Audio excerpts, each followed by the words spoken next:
One thing's for sure, it's the economy, stupid, that'll once again dominate this election.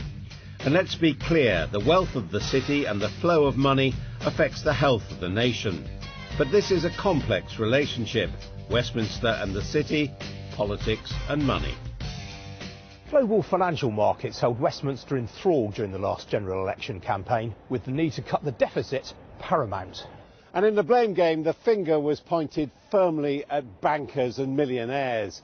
Politicians tried to regulate and tax them without killing the golden goose.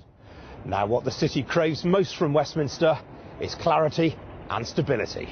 We can't stand uncertainty. It has a price. So we like to see firm, strong government making decisions. I think banks have got to be very simple in the way that they go about business. Complexity has caused fear, has caused mistrust. There are enormous public sector deficits in pensions. They need to be tackled. I think we need a new airport, and we need a third runway, and we need a second runway at Gatwick. Let's, for goodness sake, invest in air travel. It's absolutely the key to the rest of the world. Westminster has had this sort of schizophrenic relationship with the city and the banking sector generally, and the financial institutions more generally too. We have seen growth, but that growth has been very unbalanced. And what you want is people to be earning more, to pay more taxes, corporations to make more profits and pay taxes here in the UK. And you can only really do that if you're growing and you're able to also rebalance the economy to more productive sectors. But what works best for the city and big business may not necessarily work best for ordinary folk. For politicians at election time, what matters is not so much official statistics and global economic performance, but what it all means for the voters in terms of wages, prices and public services. Well, there's certainly been a big group of people towards the bottom of the income distribution, roughly the bottom third, and particularly those of working age, who have been hit hard by cuts to social security, and that's not surprising. They're the people who get most social security. The bigger picture is that there's also a group right at the very top of the distribution who have also been hit very, very hard by a number of tax changes. Now, of course, if you're very rich, that might feel less severe than a similar takeaway from people lower down the income distribution, but there has been quite widespread pain, as I say.